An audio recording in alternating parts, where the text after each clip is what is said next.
Bonjour tout le monde, je suis à New York pendant une semaine pour un déplacement parlementaire avec une délégation de parlementaires de tous les bords. Et on est ici pour la CSW, c'est la commission sur la condition de la femme des Nations Unies. C'est un examen annuel sur les droits des femmes dans le monde.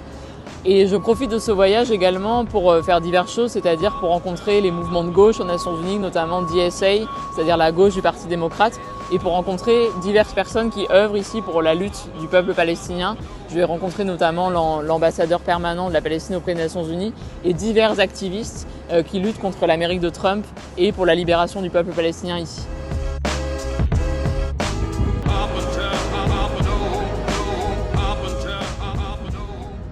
Pourquoi cette 69e CSW, elle était importante? Elle était importante parce que cette commission, elle existe depuis 1946, mais depuis 1995, ce qu'on appelle la conférence de Beijing, il y a un cadre international onusien très ambitieux sur l'égalité des genres et sur l'autonomisation des femmes. Et là, c'était l'occasion d'examiner les 30 ans d'application de ce cadre. Et c'était dans un contexte très particulier puisque, vous le savez, Trump a été élu aux États-Unis. En Argentine, on a Javier Milei qui est aussi d'extrême droite. On a la Hongrie de Viktor Orban. Bref, on a tout un arc réactionnaire qui s'oppose à la promotion des droits des femmes et qui essayait de faire pression sur cette commission pour que son texte final ne soit pas du tout ambitieux. Et on a finalement un texte assez ambitieux, 30 ans après la Commission mondiale de Beijing, alors que la crainte des États était qu'on se retrouve avec un texte moins ambitieux pour la promotion des droits des femmes. À cette CSW, il y avait évidemment plus d'une centaine d'États avec des délégations officielles, mais il faut savoir qu'il y a 4800 organisations de la société civile, associations qui vont dans le bon sens et que j'ai eu le plaisir de rencontrer, qu'elles soient françaises ou étrangères. Par exemple, pour les Français, on avait le planning familial qui était présent avec nous, mais on a aussi des mouvements anti-choix qui font des manifestations devant le siège des Nations Unies et qui essayent d'influencer les décideurs et principalement, bien sûr, les pays de droite et d'extrême droite. Alors, moi, c'était assez positif ce que j'ai pu observer et je vous invite à lire la déclaration finale de cette commission des droits des femmes parce qu'elle montre que finalement, un grand nombre d'États ont réussi à se mettre d'accord pour aller dans le bon sens malgré, bien sûr, tout ce qui est inquiétant au-delà de l'Amérique de Trump qui menace les femmes, les personnes LGBT, les personnes trans. On a par exemple l'Afghanistan forcément et l'Iran, où on peut parler aujourd'hui d'apartheid de genre. Bref, on a toutes des raisons de s'inquiéter. C'est ce que montre d'ailleurs le rapport annuel d'Amnesty International de cette année 2025. Mais il faut quand même arriver à rester positif sur le sujet.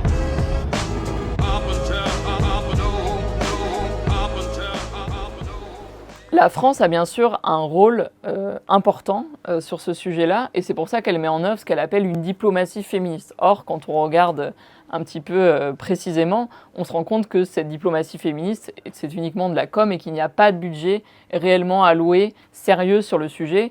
Et on le voit avec l'austérité qui a été appliquée à l'aide publique au développement encore cette année. Par ailleurs, c'est malheureusement Aurore Berger qui nous représentait lors de cet événement onusien qui se tient chaque année à New York.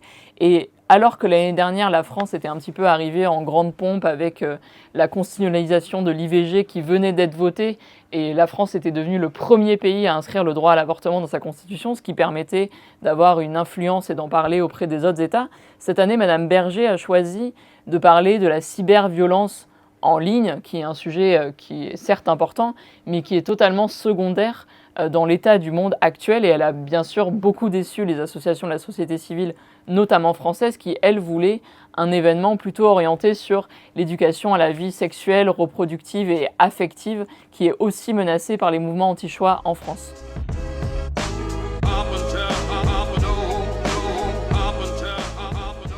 Une des choses que j'ai pu faire, c'est aller à la manifestation pour la lutte des droits des femmes le 8 mars. J'ai donc pu la faire à New York et pas à Paris. Et c'était assez intéressant parce que c'est une manière de fonctionner qui est différente que les manifestations qu'on voit en France. Aux États-Unis, c'est davantage spontané et c'est pas les associations, les collectifs et les syndicats qui appellent à manifester. Donc on a pu aller à cette manifestation qui s'appelle la Women's March à New York où il y avait plusieurs centaines de personnes qui manifestaient notamment en réaction à la politique de Donald Trump parce qu'elles sont inquiètes. Trump venait de réduire un certain nombre de droits pour les personnes trans par décret, pour les personnes LGBT. Il menace évidemment les femmes migrantes, en particulier les femmes mexicaines, guatémaltèques, les femmes du Honduras. Et donc il y avait un grand mouvement de solidarité lors de cette manif du 8 mars.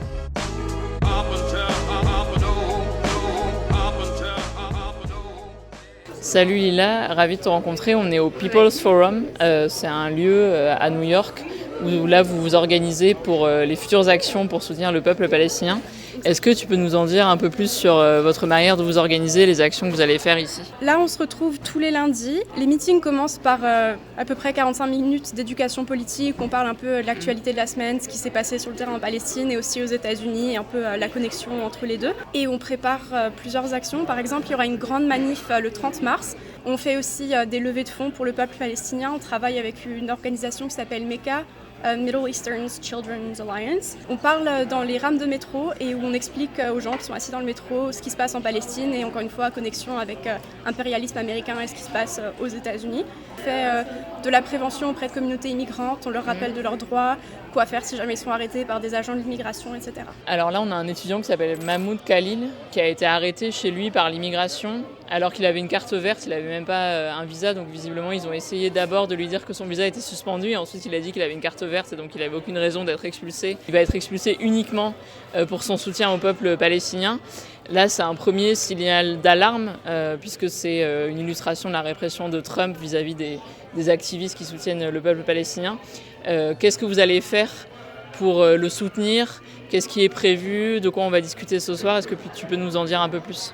Oui, alors déjà, il y avait une grande manif aujourd'hui au sud de Manhattan en soutien à Mahmoud. Et je pense qu'il y aura des manifs un peu tous les jours jusqu'à qu'on ait des réponses et des solutions. Je pense qu'on va essayer de faire pression aussi aux élus de New York, voir s'ils peuvent montrer qu'ils soutiennent les habitants de New York. Oui. Et c'est vrai que c'est très inquiétant, mais après c'est une escalade de ce qui se passe depuis le 8 octobre. Des choses comme ça se passaient sous Biden. Il y avait le SWAT, donc l'équivalent un peu du GIGN, qui était venu sur le campus. Il y avait déjà des agents de l'immigration qui étaient venus pour faire pression aux étudiants internationaux qui soutiennent la Palestine.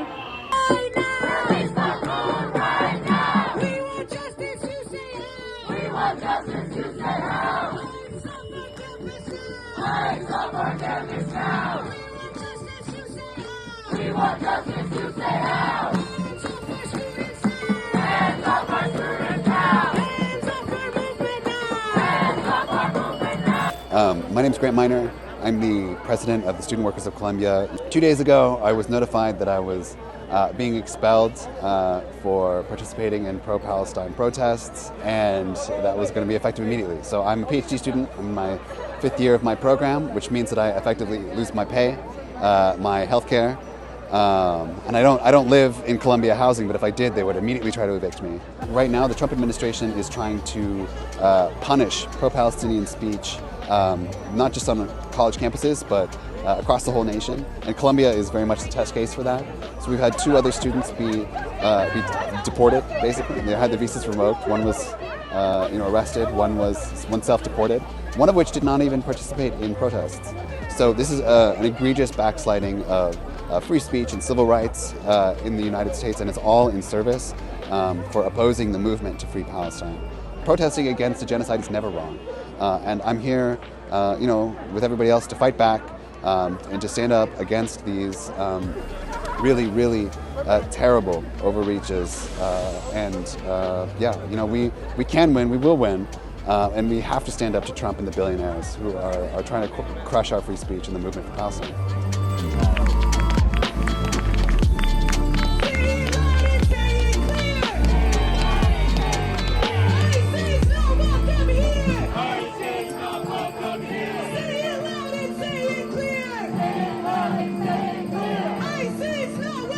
My name is Manuel de los Santos and I'm with the People's Forum. We're here in front of the Trump Towers, not just to demand the release of our brother Mahmoud Khalil, who was illegally detained by the US government, but to demand that the right to free speech be respected across the United States, to go against the criminalization of protests, or more importantly, to say that we have a united struggle against this government of the billionaires who want to strip away people in this country, not just of their rights, but also of public money, of the public funds that we pay for with our taxes every day. Elon Musk, Peter Thiel, and the other billionaires who make up truly the cabinet of Trump want to steal billions, if not trillions, from the US people in order to continue making themselves rich and wage war on the world. We will not accept it. That's why we stand with the people of Palestine, we stand with the people of Yemen, we stand with the people of France too, who fight for a society without fascists, without far-right politics.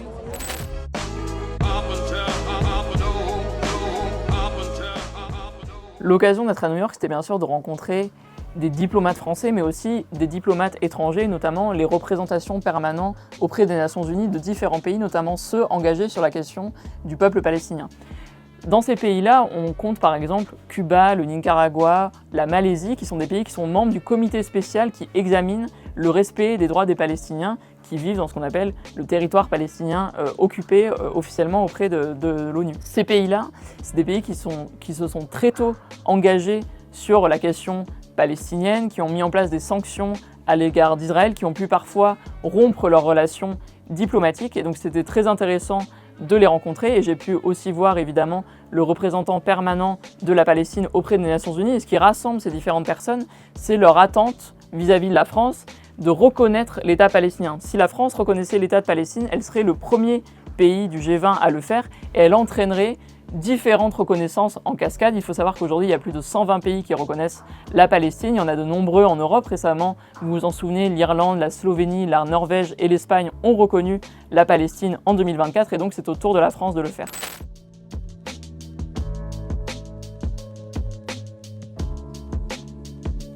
There is no good reason for the degradation and misery that women have been forced to endure for centuries.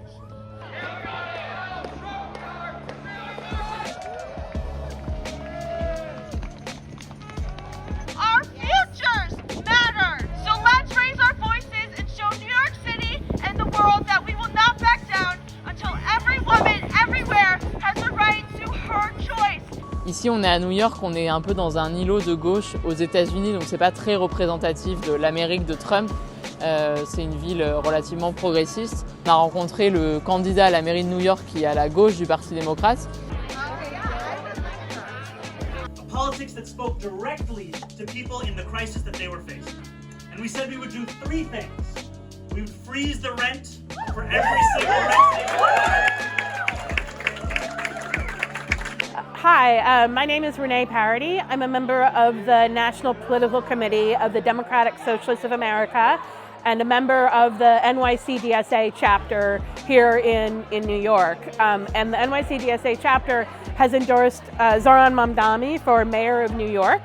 We're supporting Zohran, who's running on a platform to make the cost of living reasonable for ordinary New Yorkers. So he wants to do universal free childcare. He wants to make the buses fast and free. He wants to freeze the rent.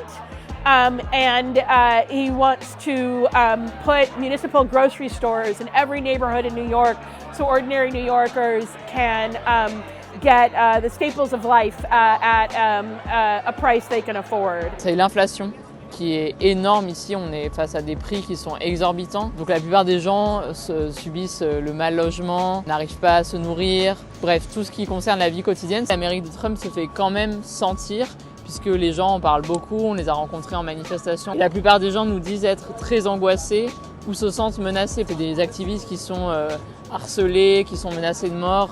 Dès qu'ils vont en manifestation, ils sont placés en garde à vue. Tout le monde parle ici des décrets que Trump publie et des menaces de Trump sur les personnes racisées, les personnes LGBT, les personnes trans. Hello, my name is Queen Jean, and I live here in New York City. I'm the founder of Black Trans Liberation, and tonight we were able to really share and discuss about what the public safety looks like in New York City. And as we've all been aware in the last few years, the ongoing threat of violence, the overfunding of the NYPD, they're overbloated, and what has consequently come out of that is that a lot of New Yorkers have been harmed.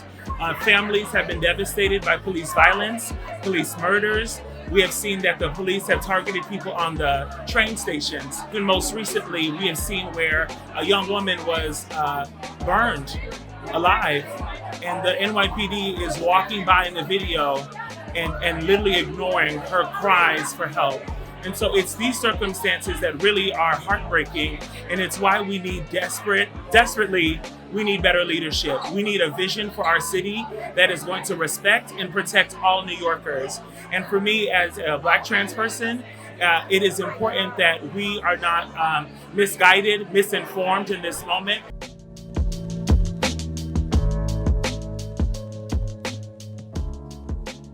Alors quand on se rend en tant que parlementaire insoumise à l'étranger, évidemment, on rencontre nos camarades insoumis sur place. Il faut savoir que nous, à la France Insoumise, on est très structurés. Et donc nous avons aussi des groupes d'action dans un très grand nombre de villes étrangères. D'ailleurs, je vous invite à rejoindre ces groupes d'action sur Action Populaire. C'est des camarades qui font campagne, qui entretiennent des liens avec des associations, des collectifs, des mouvements sociaux à l'étranger, qui nous représentent sur place et qui font nos campagnes, notamment quand il y a la présidentielle à l'étranger, pour les Français à l'étranger, ou encore législatives. Là, l'occasion de rencontrer les Insoumis, c'est très intéressant, puisqu'on a pu échanger sur les conséquences de l'arrivée de Donald Trump sur leur vie quotidienne, l'inflation aux États-Unis, leur manière de militer à l'étranger, qu'est-ce qu'ils mettent en place.